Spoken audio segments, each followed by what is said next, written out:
welcome back to Salmon's Pizzeria, where we are back for the Championship Penitentiary, and my God, does this week feel like it? Of course, I am joined with the ever-present Kieran Ashton. How are you, Kieran? Aye, all right, Callum. Delighted to be back on. Couldn't make the short trip to Capel this weekend. Had I was away to see Deacon Blue live at the Hydro, which was good. But I nonetheless delighted to be back on. Managed to watch some of the game on a totally legal stream. So and I nonetheless delighted to be back on as always. I was going to say it's like Manpreet, one of our own. He's away out in Japan and Korea, all that sort of stuff, and it's like he definitely used a totally legal stream because for whatever reason Morton don't do live streams. I'm not sure if they're the only club in the championship to not do it. Oh, we don't either. Do Queens We Park don't not do either. it either? Nah, Ah. which is obviously even worse considering our stadium's tiny. Yeah, I was gonna, that is a weird one. But as you can probably tell by the voice, Enzo is here and he actually managed to make a trip to his game. So how are you, Enzo? Yes, I did. Obviously, I think I mentioned to you guys in our group chat the couple of nights before the supporters bus that I would normally get to away games had sold out quicker than usual. So I just rocked up in the day hoping for the best. And I suppose the best did occur in that I managed to make the bus. Not really how I would define the performance, unfortunately, when we got there. And actually, in hindsight, I'm starting to question whether it was a good decision at all. But you know what it's like. Are both just such a good away day that if you get the opportunity to go, you can't knock it back. I feel as though whenever I come on here as well, I always comment on what football shirt I'm wearing. And tonight I've got this is a third kit that Queens Park brought out. I think it was the 21-22 season and didn't wear a single time. But fortunately, all of the proceeds that they made from it were donated to a local charity. So that made me feel a bit better about buying it, even if I never saw the players wearing it at any point. I was going to say I don't think I've seen that one before, but from Mm. what I They're, can see, it looks very nice. I do like it. it's definitely a bit different, put it that way. Yeah, yeah, no, I quite like it. But what I didn't like, however, was Saturday's football results, and as we can probably tell by that opening statement, um, the first game we're talking about is Rafe against Ayr. So Rafe going into the game, it's like the week before we lost 2-0 away to Ross County. Meanwhile, unbeaten in 6 games. However, I believe they'd only won two, and that was Dunfermline and Airdrie. So, no. No, they'd won three. I can't remember that. They were just unbeaten in 6 games. But, it's like, in last week's podcast, I sort of dismissed it a little bit, just being like, but it was against the teams towards the bottom end.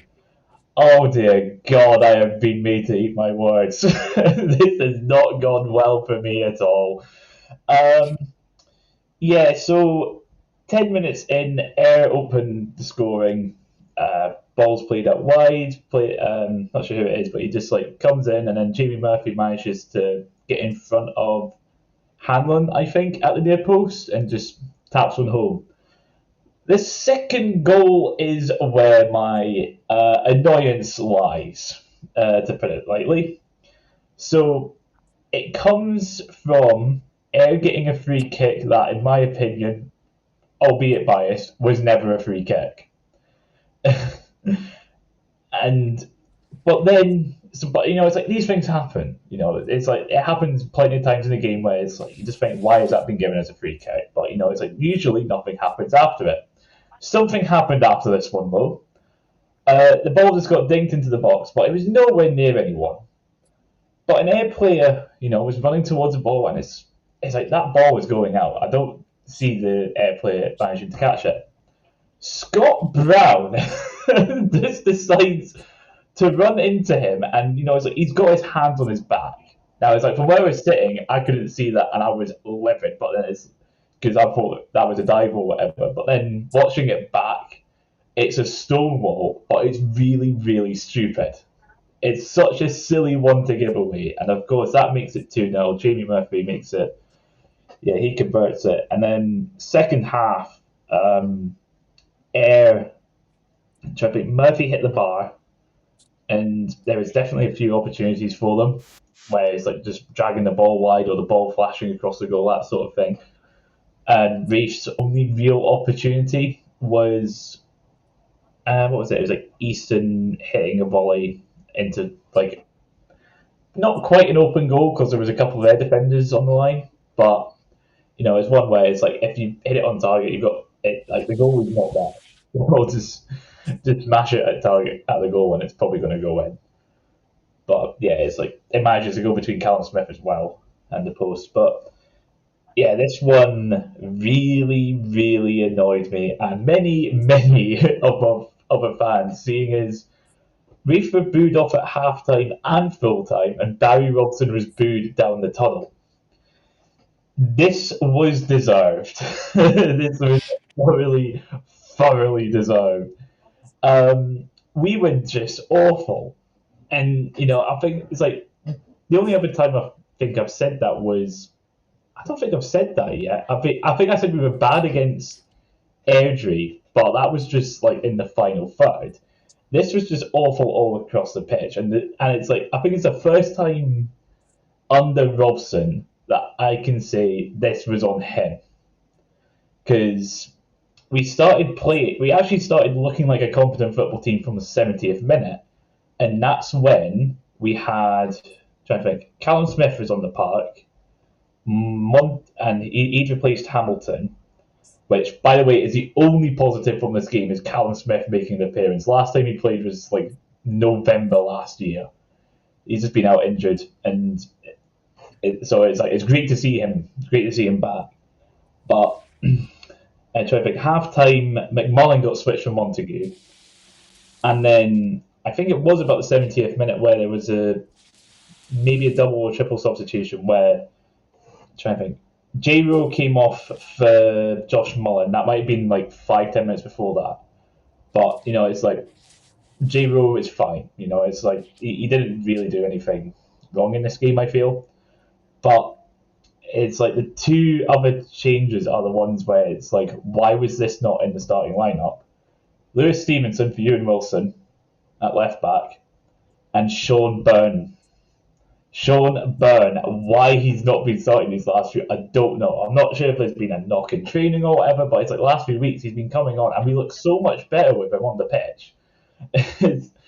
I'm really just struggling to understand why he wasn't starting, and it's like you could hear it in the highlights. It's like the moment that penalty went in, it's like you could very loudly hear the Sean Byrne song because we want him on because it's like Brown and Matthews are too similar, and it's like early on this season we actually played three in midfield with Brown, Matthews, and Byrne, and that worked really well. So evidently something's happened to Sean Byrne where he's probably had like a knock or something, and it's just like a case of trying to get him back to full fitness. But so it's like I'm hoping it's something that's resolved for this week's fixtures. I'm really, really hoping it's resolved for this week's fixtures, considering who it's against. But yeah, really, really not happy with this one. Air, meanwhile, yeah, they should have won this like 4-0 minimum. It should have been 4 or 5 for them. Yeah, they were just good. They just did what they needed to do. But I forgot. I've also got my notes here about Rafe Howell. The Arbroath game is the only game we scored in our last 5, which I did bring up last week about. I've got it written here as attacking impotence, but when I looked up what impotence means, and it's to do with erectile dysfunction. I mean, it's fairly. It's a weird way to describe it, but yeah, it's true. But just this was a game where we just didn't look like scoring at all, compared to the ones where it's like we look like scoring but just can't. Like we just didn't. Like I said, it's like our only real chance was the one that Easton hit wide, where it was a borderline open goal. But yeah, just out of curiosity, Callum, it doesn't look as though I know obviously ultimately it was a relatively comfortable win for Ayr in the end, and that's them back up into the top four, where I think everybody expected they would be come the end of the season. At the very least, the top four anyway. But just from what I saw of this match, and even looking at the highlights and stats and stuff, it doesn't really look as though actually the Wraith keeper. I'm assuming it was it Ray in goal as I usual. guess Yeah, so. yeah. Uh, it doesn't really look as though he actually had a whole lot to do over the course of the 90 minutes, and I suppose that is possibly even more of a testament to how ineffective Wraith were, because they did have more of the ball, but they just didn't do very much with it at all. Yeah, I think more with Ray not having much to do was because a lot of it's like air squandered a lot of their chances. Yeah, I felt it's like a lot of them were dragged wide or just fired over the bar. I think it's like there was two back to back chances where like the same thing happened where it's yeah. just a volley just went a million miles over the bar. But yeah, I think how many saves? I think Ray only made one of like two or three saves in that whole game. But yeah, it was just not fun. And where do you think this leaves Wraith? I mean, generally speaking, obviously I know that you guys had a really positive start to the season, and a couple of episodes into the season, you were talking about potentially catching St Johnson. Now, as you yourself have highlighted, you are an incredibly biased man, and I respect that. But realistically, obviously, the form has turned a wee bit. I know. I think you've won what one of your last five. I mean, do you think it's more a case of stay in the hunt for the top four, and you'll be happy with that? I don't remember ever seeing anything about catching St Oh, Johnston. I do. I do. In a serious manner, I don't think I ever suggested it. Okay. I will accept that it may have been said somewhat in jest. Yeah, I might have been exaggerating a little bit with that one, just for comedic effect. But yeah, it's like it's like the way we started the season. I was very confident about playoffs, and Yep. yeah, it's like these last five. I still think it's like seeing the way it's like we started those first 5 minutes, like just the way the last five have gone. As I mentioned with how we started off with a three in midfield, and it's like we've been playing with the two because of Burns' unknown injury, and then it's like with Stevenson as well. What was it? Mullen having a suspension, having his red card against Morton. I'm trying to think of anything else we've had, but yeah, I feel like I've said in some of the previous ones, where it's just like, yeah, it's just a case of if we were clinical up front, we would have got more points. And like, I want to say this one's a blip, which is what really annoys me about a certain section of the Reef fan base calling for Robson to go. I'm like, what? It's like we've lost two in a row. That's normal. That happens in a season. Like we've got one win in our last five, but again, that is somewhat normal at this level in the championship. We're fine. We're just fine. This is just going to be a little blip. Hopefully, please don't clip this when you get relegated.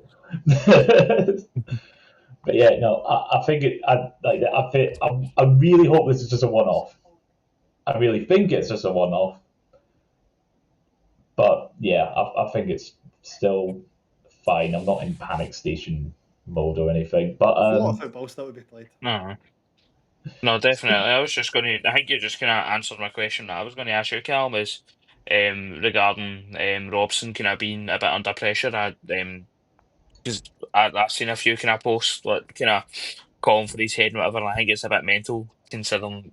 I mean, you're still in touch with the playoffs. Yeah, you're in fifth. You're out the playoffs, but I mean, you're not. You're level on points with Ayr and fourth. You know what I mean? Another win and airdrop points, and that's you back in the playoff again. You know what I mean? So, it's a bit nuts for that. But I mean, yeah, as you said, from a race standpoint, you're hoping it will be a butt. But if these performances continue and these um, losses kind of keep continuing, then surely you know more people will be calling for his head. But from an Ayr point of view, I think they're starting to look really good now. Obviously, that's them back in the playoffs.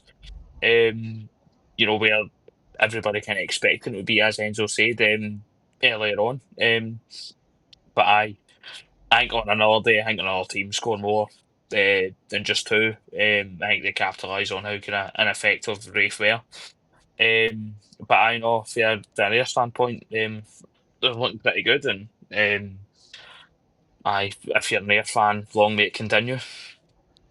I know, don't get me wrong, I were easily a far better team. And as I said, it very easily could have been more. It's like I think last episode I sort of doubted the sort of early call for like the return of Scott Brown's at United. Scott's Brown at United has very much returned, but as you were saying, Kieran, I think it's like obviously it's like Robson was very much deserving of criticism for this game, but then it's like within an hour of full time, it's like I got back to the pub and I'd seen a post on Instagram about how saying like Robson needs to go, and I just went, "Are you mental?" For fuck's sake!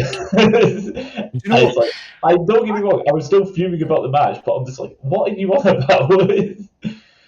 But I think a big part of it is Robson's personality. He's quite abrasive in his interviews, and I think it's probably going to encourage people to turn on him a wee bit quicker than a guy that they find genuinely likable. I think there's a lot of Wraith fans who, despite the fact that he's had some good results, he had that fantastic run of form going across the end of last season into this season, we hadn't lost a game in ages. But I think there's still a lot of Wraith fans that just didn't entirely take to the guy because of his overall sort of demeanour, and that's going to encourage people to, as I say, turn on him a wee bit sooner than what they might have done a different manager. But obviously, you need to look at it a little bit more pragmatically and consider the facts. And it's certainly far too soon, in my obviously neutral opinion, to even be thinking about removing Robson from his post. That would be absolutely wild, especially for a club like Wraith who have had their troubles with that seat being a wee bit hot over the past few years. I know it's like with, as you say about the last few years, it's like with Ian Murray, that one was like a sustained downward of period of form over a couple of months. Yep. And with Neil Collins, that was just him getting a paycheck in America. But yeah, it's only like we said, it's like we have that 3-0 win against Arbroath recently, and of course we have the last two, and it's a lot of the critics saying that is like Robson has had his critics throughout his time, and it's mainly been down to stubbornness, if anything, when it comes to team selection. But yeah, it's just a case of just move on. Hope this is a one-off, and it's like no panic stations, please. But moving on to a team where panic stations might be set again. We have Queen's Park against Arbroath. I see that face you're making it. But yeah, Queen's Park, they were coming off a 0-0 draw against Dunfermline. But for this game, they were missing Josh Fowler. Arbroath, meanwhile, also coming off of a draw, but it was 1-0 against Partick. Now, Enzo, you made the wonderful trip to the North Sea coastal town of Arbroath. How would you describe this game? I want to, before I go into detail, right, just in case there are any Arbroath fans listening, I would like to highlight that obviously I'm going to be heavily focusing on all the things that we did wrong rather than what Arbroath did right, because that's just it's the natural perspective when you watch your team get absolutely scudded like that. I do want to say though, I know it's a bit of a cliche. You can only beat what's put in front of you, blah blah blah. But Arbroath were really good. They played some really nice football. I thought, especially down the left hand side, Ryan Dow was fantastic. He set up 2 goals and scored another. And it probably could have been more than 4 realistically. It certainly could have been more than 3 at half time. And then in the second half, they probably took their foot off the gas a wee bit because they didn't have to really exert themselves any more than necessary to keep us at bay. But yeah, it was a very concerning performance. But more than the performance of the result in itself, I'm concerned about the circumstances surrounding it, I suppose. So one thing that I've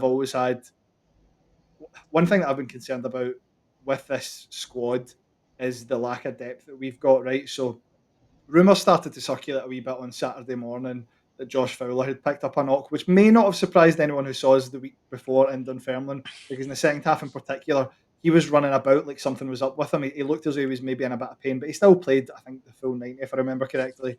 But I, even on the day, said he doesn't look quite right. And then obviously he was missing from the starting 11. In fact, he was missing from the squad entirely. Um, and in terms of that lack of depth, the problem we've got now is now Fowler. From what I've heard, it's a relatively short term thing. He might miss the game next week as well, which is quite frightening. But it sounds like it's going to be a relatively short term thing. But obviously, our options up front, we came into this season with Michael Ruth and Josh Fowler up front. Michael Ruth is out until January. Josh Fowler is picked up hopefully a relatively short term knock. Roddy McGregor picked up an injury against Dunfermline, and he's going to be out for the best part of 2 months, it sounds like. Matty Shields went off with an injury against Dunfermline, came back into the squad against Arbroath, managed to see it out, but I think he didn't look 100% himself either. Ewan Murray missed 2 games going into the game against, was it 2 games? Yep, he missed 2 games. So he missed the Thistle, Dunfermline game, came back for the game against Arbroath on Saturday. You could see he wasn't fit. Charlie Fox went off at halftime. He clearly wasn't fit either. Carlo Pignatello didn't start the game against Arbroath because he was carrying a knock. Came off the bench at halftime because we needed to make some changes. But that's those are all guys that would be starting for us. And then on top of that, you've got the serious concern about Callum Ferrie, who I think he was definitely at fault for 2 of the goals on Saturday, and potentially even the fourth goal as well. So the second and third, I would blame Callum Ferrie for. Now the defence was really poor. There was a serious lack of communication between him and his back line, but I think he needs to be doing better for at least the second, third, and possibly or probably even the fourth goal as well. It's weird. I mean, Arbroath are now in 2 games against us. They've put 7 goals past us, which is absolutely wild. Nobody else has beaten us by more than a goal, even St Johnstone or whatever. But Arbroath have beaten us 3-1 and 4-1 both times we've played against them. But yeah, Cal Ferries is quite it's quite worrying. I mean, I've been sitting thinking about it a bit, and I don't remember the last time I came out of a game going, we have picked up points thanks to Ferry. Now, Ferry has always had deficiencies in his game. He doesn't command his box very well.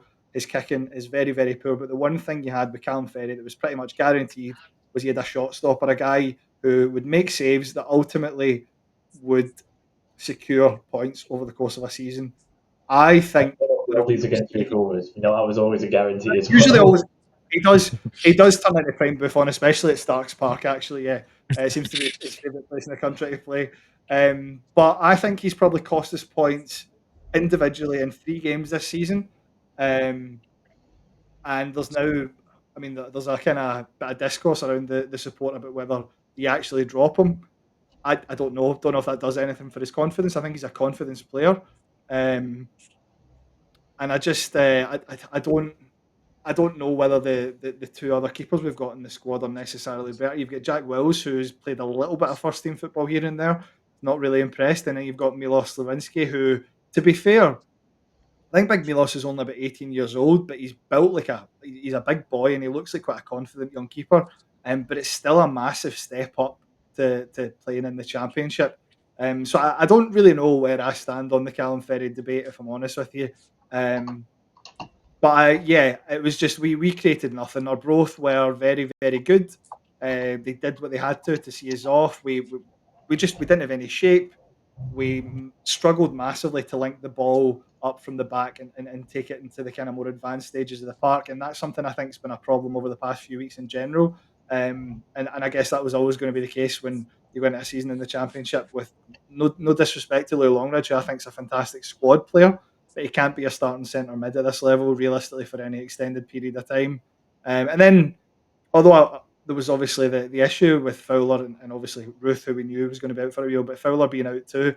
But honestly, I'm not entirely convinced that him being on the park would have made much of a difference on Saturday because we didn't get it into any areas that having a dangerous forward would have been able to have an impact on the match. So yeah, an absolute stinker. Um, and frankly, I can put that game past. I can put that game past me. That's not the end of the world. I can deal with that in isolation. But I do have concerns about how we might line up over the next few weeks as well. If any of those injuries end up being more significant than what I think the club are fearing.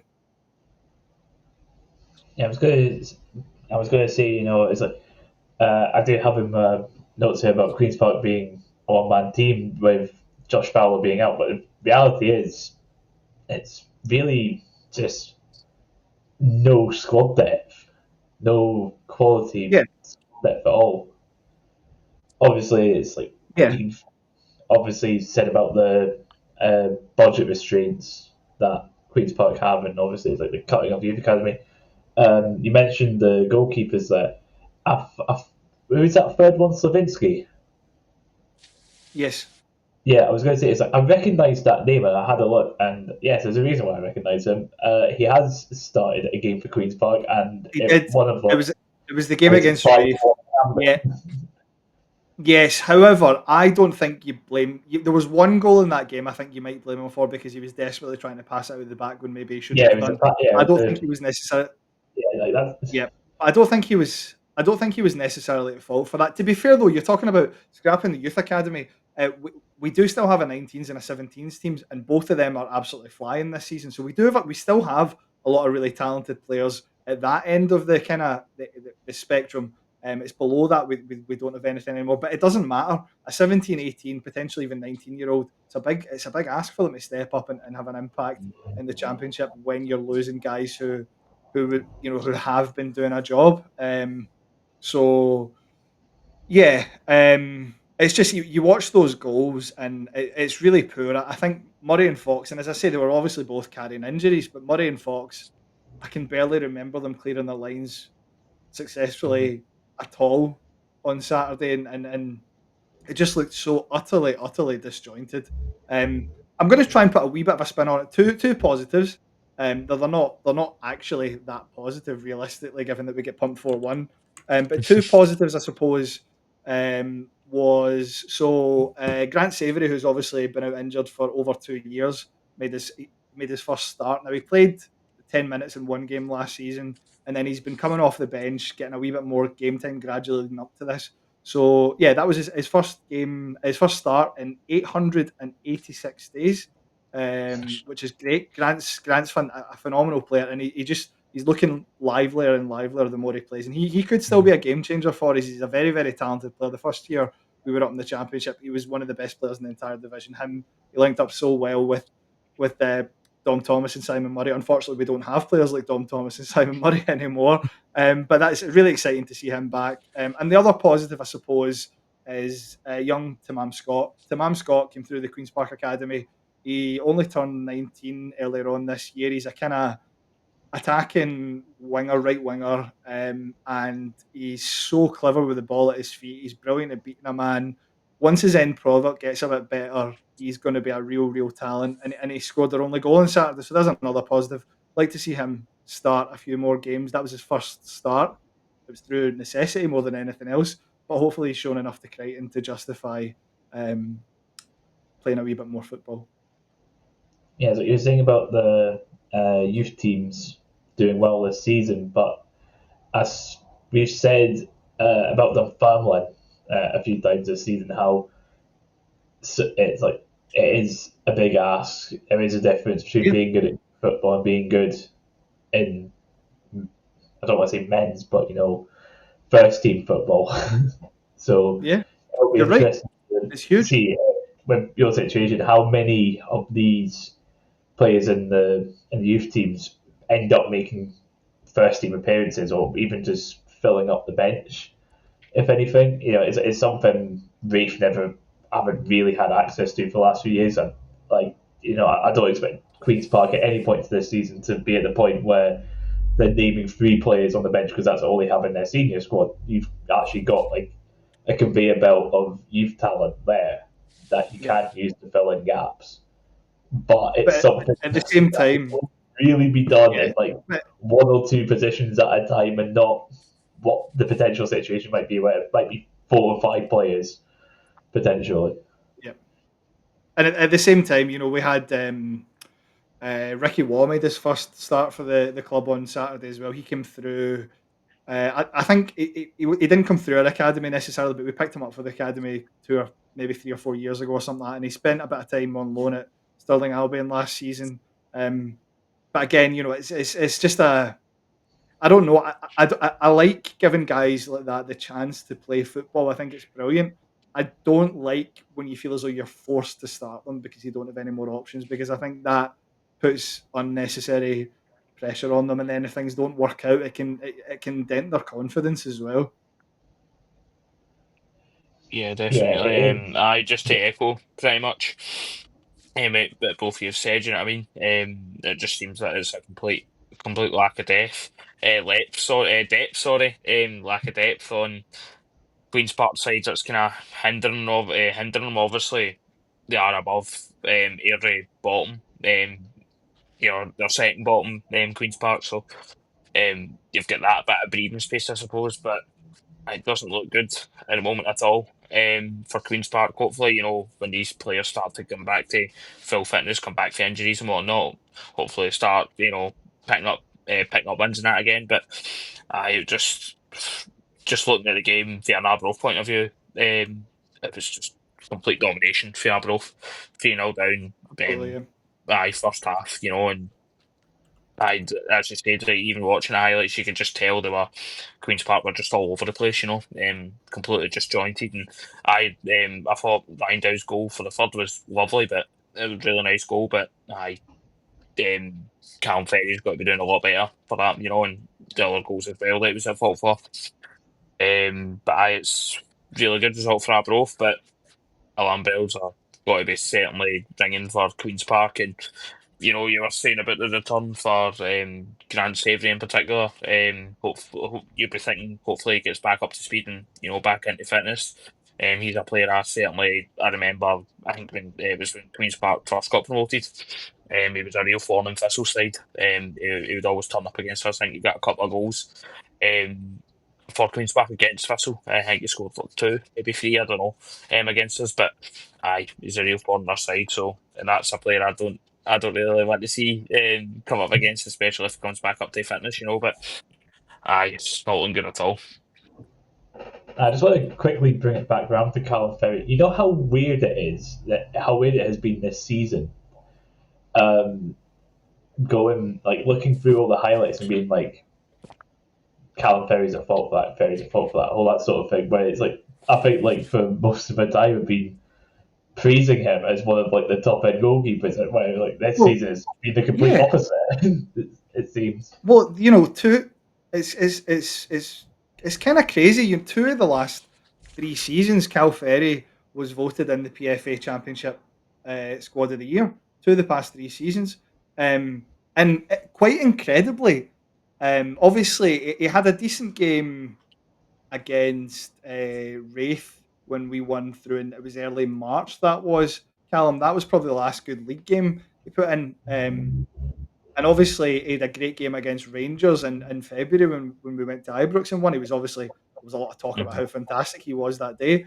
Since then, it's just been all downhill for him, and it's really sad to see in a way. I mean, obviously, I hope he can turn it around. I really do, because I know that he's capable of being a really, really solid shot stopper at this level. But when you've got a guy that's been around your club for such a long time, and a guy who objectively just he likes the football club, he feels really part of it, and he's committed to everything that the club's doing. You don't want to see it go this way. I'm hopeful that he can figure out what's going on though, because I just it's not he's not himself right now. Yeah, I think I've said before plenty of times, especially after games between Queens Park and Rafe, I was just like, I want Callum Ferrie gone out of this league. I'm like wanting him in the Premiership. I wasn't expecting him to go down to League One. Let's just put it that way. I was saying that if Queens Park do go down, I'm not entirely convinced Callum Ferrie would be joining us. I feel like a Championship team would take him on. The only thing is, Ferry's still under contract for another year after this year, so that obviously makes it tricky. But we'll cross that bridge when we come to it. I'm not talking about us getting relegated after 10 games or whatever it is. Can you just calm your jets a wee bit there? It's what I was saying earlier. The panic stations aren't there yet. yet. But No. Well, ask me again next week if I'm panicking, because obviously we've got. I know we'll talk about the upcoming fixtures, but we've got Airdrie at home on Saturday, um, and for me, we've already reached must-win territory with that one.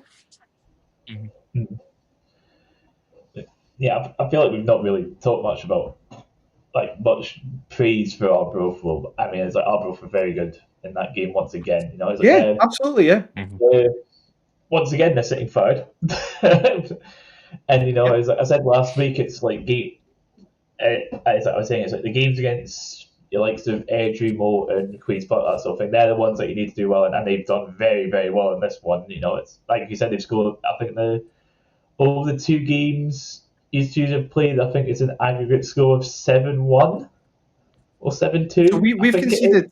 Yeah, 7-2. We've conceded 14 goals in the league this season, and 7 have been against Arbroath. Yeah, so it's again, it's a very encouraging start for them, and it's as you say, it's like these are the games that if you want to stay up, you know, these are the ones you want to win. So again, very well done to Arbroath for that, and again, continuation of their excellent start. Moving on now, and from a team that likes to win games, we go to a team that likes to draw games. So we have Greenock Morton against Partick Thistle. Morton didn't draw last week. They did manage to get a win against Airdrie, their first of the season. And Thistle, meanwhile, they were looking to get back to winning ways following a draw with Arbroath. Kieran, as it's Thistle, take us away. So as I said in the introduction of tonight's episode, I wasn't there. Couldn't make it along to Capello. But I mean, it's a venue where I mean, there's always a bit. I wouldn't say it's obviously not a derby, but there's always a bit of a needle there. There's always a bit of rivalry there with us and Morton. I think it's just because of the nature of us being close to each other geographically, so to speak, and um, I I think it's been ever since the 12-13 season where we picked them to the post to beat them to win the first division title. But even then, even before then, there's always been a bit of niddle between both us and Morton. But regardless, it's always a tough place to go. I always feel, and it's been for years. I don't know if yous are the same whenever you've got to Capello, but I think it's always really a tough place to go. And um, I think other than beating them 4-1 like a couple of seasons ago, it's always been a place where it's very tightly contested between us both. It's either like a team always kind of wins by 1-0 or whatever like that. It's never like a massive thumping, massively high scoring game. But we started off really brightly. We had a few chances early on. I thought we looked pretty threatening. Fitzpatrick came the closest really early on. With Storer just tipping his shot over the bar, and I think I had another couple of chances as well where just went wide of the post or whatever, or just over the bar or whatever. But then obviously Morton got a corner on the 23rd minute. Which was initially cleared by O'Reilly, but then Nathan Shaw obviously latches onto it and puts a cross into the box, which is headed home by former Thistle player Tommy Adloy to give a host the lead. Shock lead, you could say, really, considering how brightly we started the game, but I nonetheless put them 1-0 up in the 23rd minute, and then I had a chance after that, but it was just dragged wide to the post. I think it was Kyle Turner that took it. I had the chance, but just dragged it wide to the post. And second half then comes really, and we kind of look to get right back into the game. And again, it's just pretty much all us. We look threatening once again, and Ocean Smith hit the post after a corner's played low to him from again. I think it's Kyle Turner that took the corner, but I just managed to hit the post in a few minutes, literally probably not even a minute after that. Logan Chalmers hits the post again. He hits the post with a lovely Colin shot, but again denied by the woodwork. And you're starting to think, we are continuing to threaten, and a goal was coming, but we were hitting the post and hit the woodwork twice in a row and all that kind of stuff, and shots are getting tipped over the bar. You're starting to think maybe it's no our day, and but it was suppose it was a matter of when, but time did kind of drag on, um, as we did continue to threaten, but then Morton had chances to extend the lead as well. Within about 10 seconds each other, they hit I think they hit the post, and then Josh Clark, I don't know if you've seen it on Twitter or whatnot, but Josh Clark made an absolutely beautiful, really good save. It was curling into the left hand side of him, and then Josh Clark just managed to get it and tip it away. And if he scores that, I think that's it done pretty much. But it was really good, and obviously had a bit of a mare last week. But I think he's kind of other than that, that's his only real mare he had. I think he's looked pretty self assured, and confident in between the sticks, and he's obviously capable of the really good the really good saves as well. But it would have been criminal if we left Morton with absolutely nothing. And then thankfully we managed to get a late goal, very late 93rd minute equaliser through former Morton player Alex Samuel. Tony Watt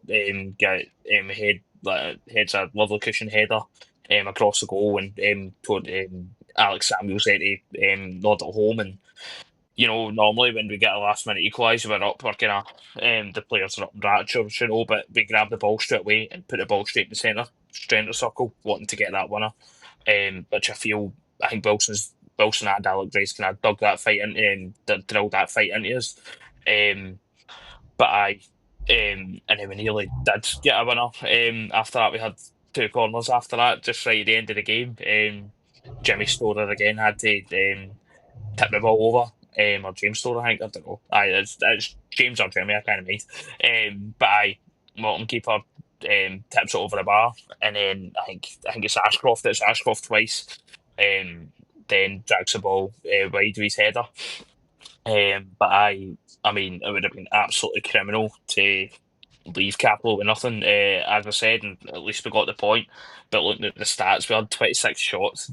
We really should have beat them, and if you offered me a point coming away from Capital, I would have taken it, considering how tough a venue it is for us anyway. But you could argue as well, that's 3 points dropped. That's two opportunities we've had on to kind of close the gap. Sorry, on St Johnstone, and we've missed it on two occasions.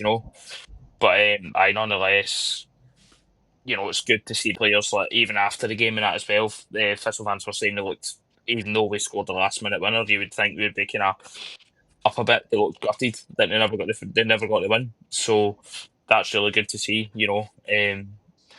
But nonetheless, I'd be absolutely baffled them, really, I thought. And but at least we came away a point. That's good. I think if we lost, I think it'd be a bit more. I am gutted we didn't have won it, but I think it'd be a bit raging if we never won. If we never came away with anything. But nonetheless, missed opportunity, you could say, but good we got the point. I was going to say, I'd You talked seen about before Samuel's goal went in, I'd seen someone put the stats on Twitter. I was when Thistle, I think, had 21 shots at the time. I was just captured, what sort of black magic is Dougie Emery using right now? I know. But Enzo, what were you saying as well? I was just going to say, you obviously talked about the save that Clark made. I actually think that was the only save he made all game, though, wasn't it? Aye. I'm pretty sure it was I think the only other save than he that, I made think all Morton game. hit the post just literally moments after that. Yep. But Yeah. other than that, apart from their goal as well, he didn't do much, But Yeah. nah. I think, I've you've obviously covered it. Morton had 6 shots and 2 on target versus Thistle's 26 shots and 10 on target. Yeah. And that's exactly what I was going to talk about there. So obviously you covered it pretty succinctly from a Thistle perspective. From a Mm-hmm. Morton perspective, I feel as though obviously they are grinding out a lot of draws and they're Mm-hmm. proving to be really difficult to beat this season.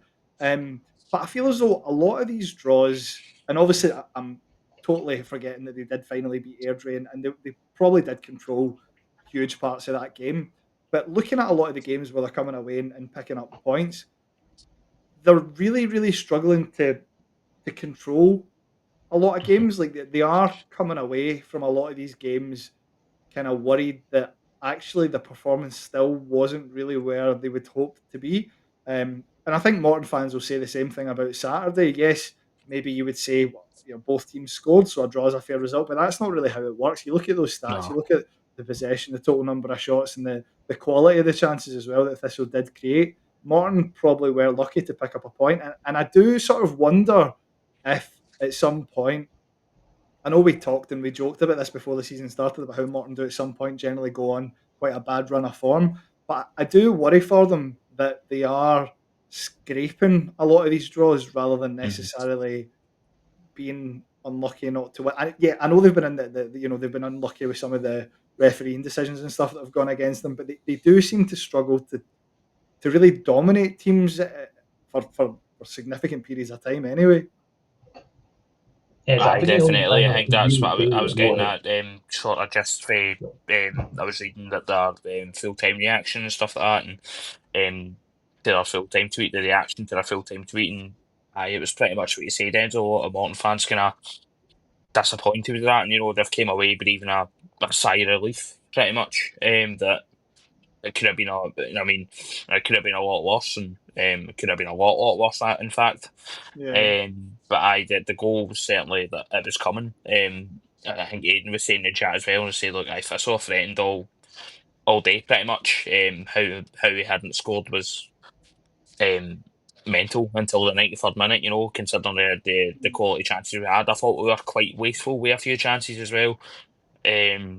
Just shots getting dragged wide or just the keeper being easily saving them. Sorry, but I it's it's a kind of weird one for us as well, obviously, because we're kind of stuck between a rock of being, we scored a last minute equaliser. That's good, it's good, but again, it's a missed opportunity on closing the gap on top, which we're obviously going to discuss in Johnson's game with Ross County, but it's equally frustrating in that manner. You know what I mean? Considering how kind of poor St Johnstone have been in the last few weeks, but nonetheless, that's us unbeaten in 8, I think now. So you can't really grumble about that at all, considering how kind of worried, so to speak, we were at the start of the season or before the season started.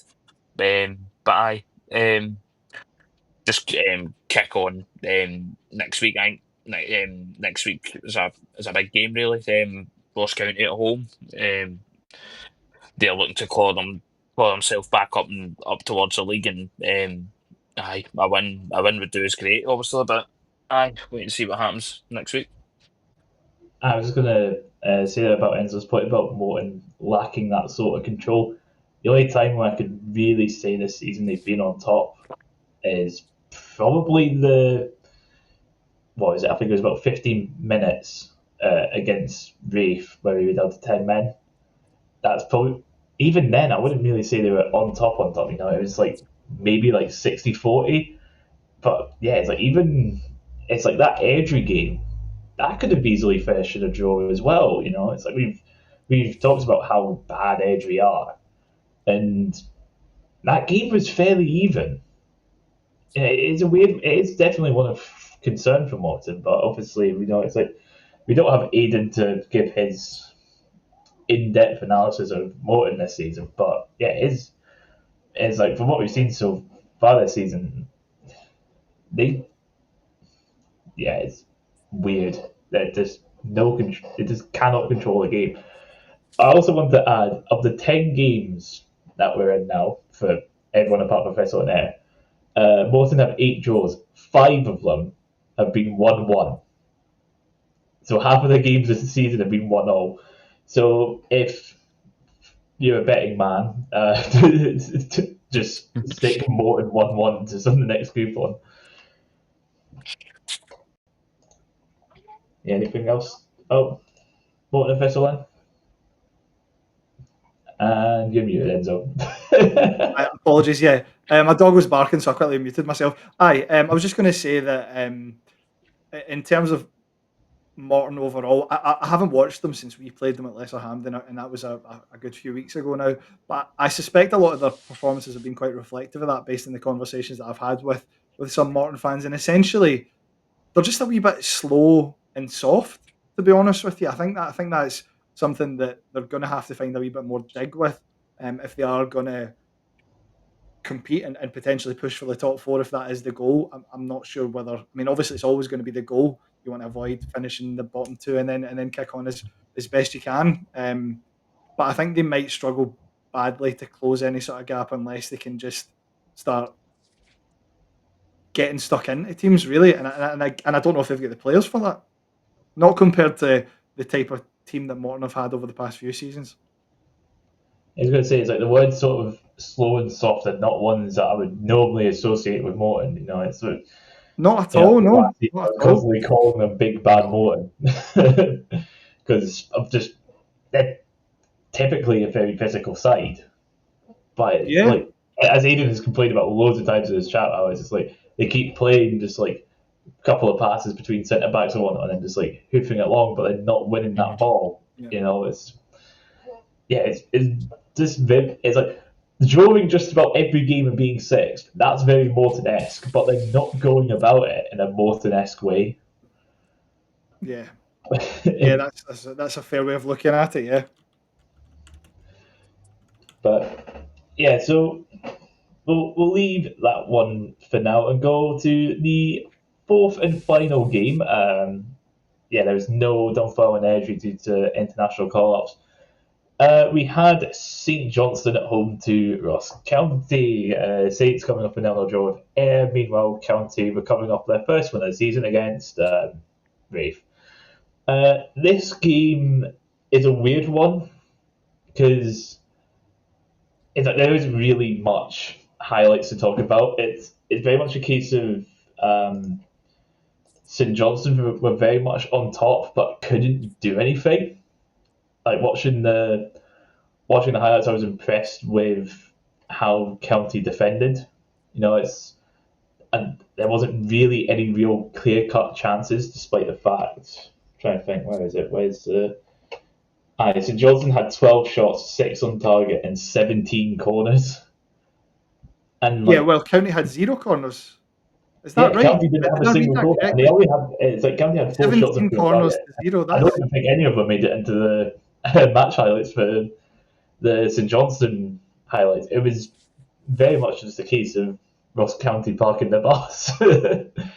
And it looked very well organised. It's like they were very quick at closing down players. It's like there was one really good tackle I remember seeing, but yeah, this really wasn't one for either side to write home about. If there's any positive spin for it, Ross County have got back-to-back clean sheets, but St Johnstone goalless back-to-back. It's back-to-back 0-0 draws for them, which not something I was expecting to see going into the season.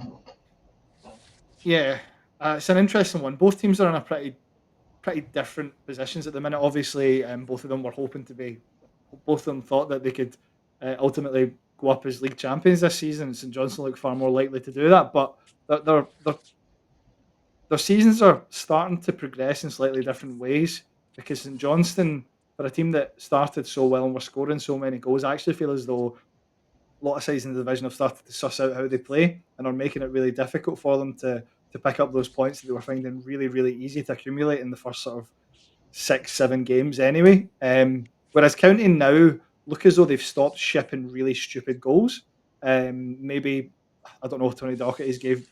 I know he was suspended actually for a wee while as well, but Tony Docherty's potentially given that backline and Declan Gallagher in particular a good kick up the arse, which they absolutely sorely needed.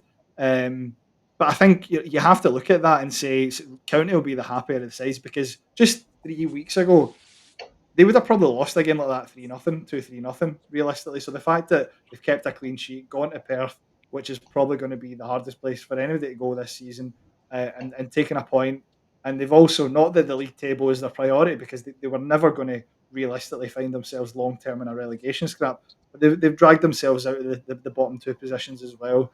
And I still maintain there's I know I've said it a couple of times. There's a lot of football still to be played. I still think come the end of the season, St Johnstone will be Ross County will be at absolute worst. They'll finish fourth place.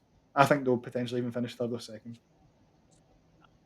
I just think the squad's got too much ability not to.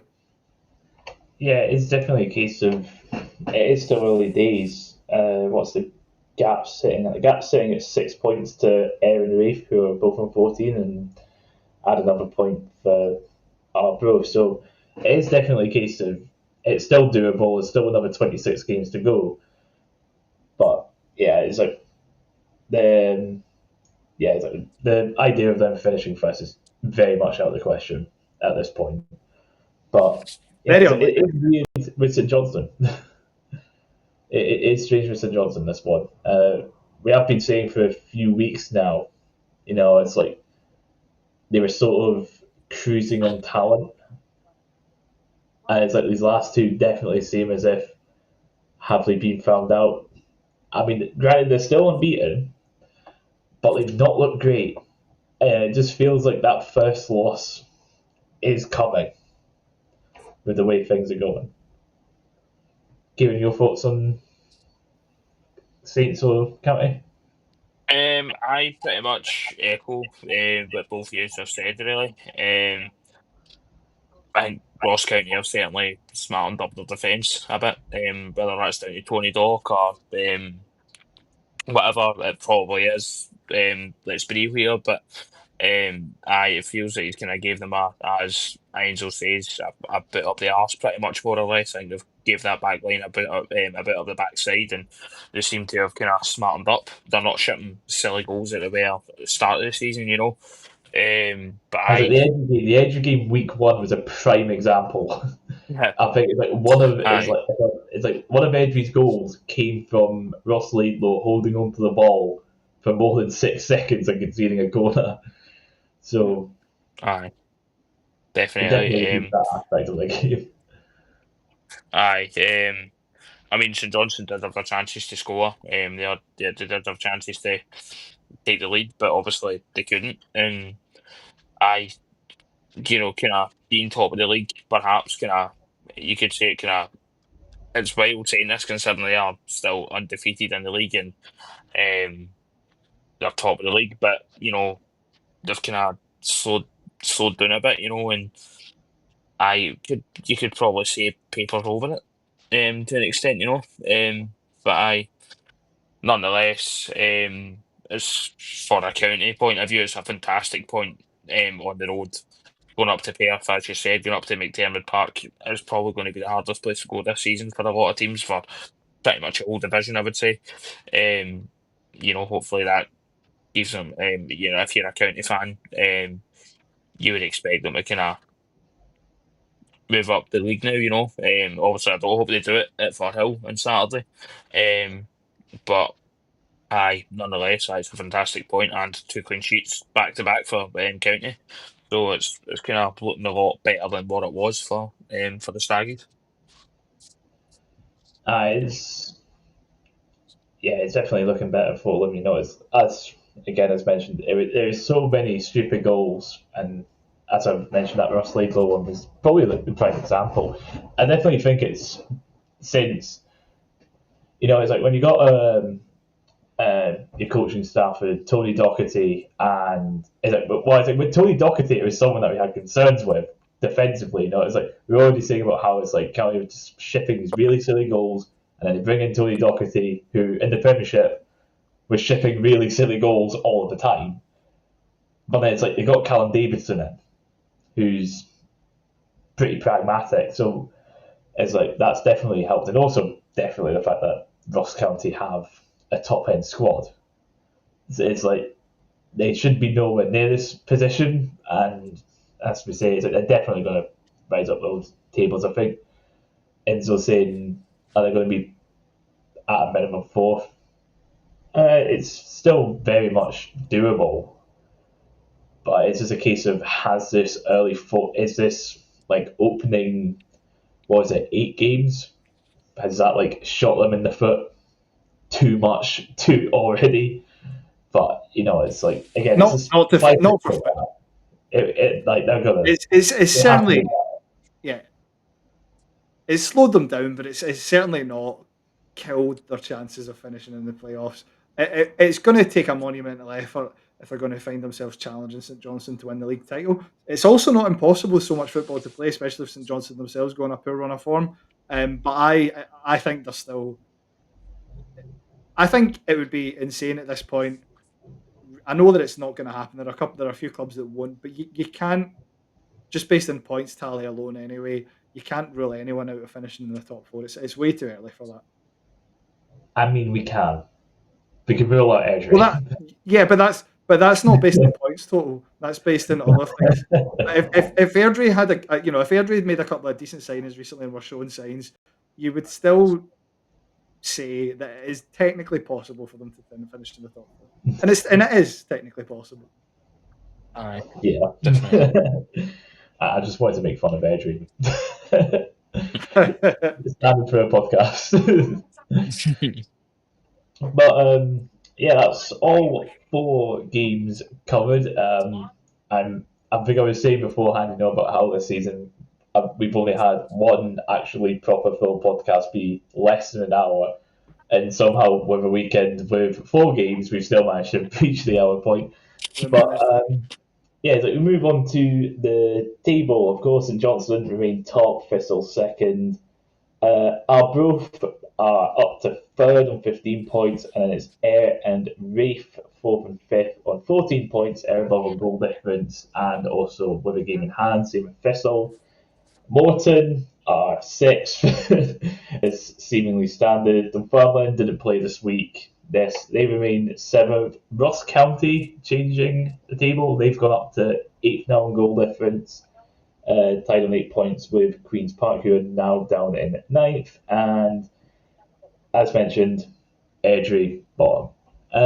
Going on to this weekend's fixtures, though, it is the big one on Friday. BBC Scotland, Dunfermline at home to Rafe Rovers, and I am looking forward to it. I've got the battle fever. We'll just put it that way. I've got the battle fever.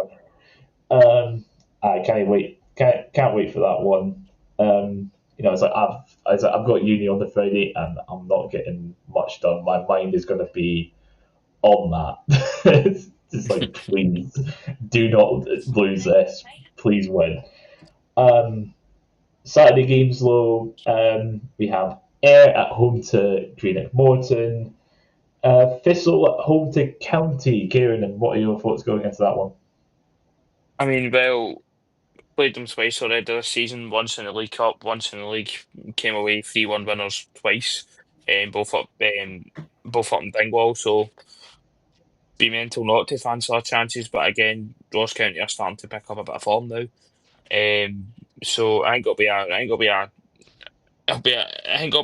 a good way to see how kind of not so how far County have came, but seeing if they are if they get a win, that's right up there, and it kind of fucks us a bit. But they're unbeaten in 8. I would certainly fancy our chances, considering how we've started, or how our recent run of form has been. We've kind of dropped a few points and um, missed opportunities in closing the gap, so to speak. But hopefully, especially at Firhill, hopefully, we get the win. As you were saying about the 2 wins, I believe both of them were against Ross County when Don Cowie was in charge. Yes, so this is our first time playing County under Tony Dock, so that's another factor to take into consideration. It's like you're saying about like how far they've come. It'll definitely be a different challenge, seeing as Definitely. seemingly a competent football team now. And I have a fixtures. Queen's Park at home to Airdrie. Enzo, you've already made your thoughts clear on this one about this being a must-win. Yeah, I think we have to win this game. I don't have any I don't have any doubt about that. I'm not sure whether we will though. That's the problem. Our record at home.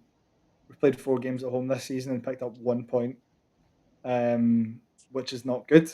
We didn't beat Airdrie last time we played them either. So listen, it's must win for us, but it's also probably must win for them. And I think we are capable of winning, especially if the defence can sort itself out after Saturday. If the guys who were carrying knocks are maybe feeling a wee bit better getting into this one, if we can, I think we will score a goal at least. I think we'll score a goal. So it's all going to come down to whether we're capable of preventing them from scoring this. But on the flip side, Airdrie themselves have every right to look at this and go, this is the best opportunity we'll get anytime soon to finally pick up our first win of the season as well. But it's absolutely massive. Yeah, it's like Edry have had the week off, so maybe that's could have potentially halted the bad momentum. It will give Danny Lennon potentially extra time to bed in his system. Have maybe players come back from injury, maybe. So that one will be interesting to look at for those looking at the bottom end of the table. And the final Saturday game is it's Arbroath at home to St Johnstone, and it's like we're starting to get into the winter months. We're in mid autumn now, so Gayfield is going to be tougher as it goes on. It was lovely on Saturday. Was it the conditions were brilliant on Saturday? Aye, it's like we Maybe go not from quite like there a yet. really stormy weekend to last Saturday, which was lovely. Just ignoring the football results, but I was lovely weather last Saturday. But of course, we're not a weather report channel; we're a football channel, and yeah, so that's us for this week. Of course, join us next week for more championship action, and we'll see you then. Goodbye. Catch you after. It was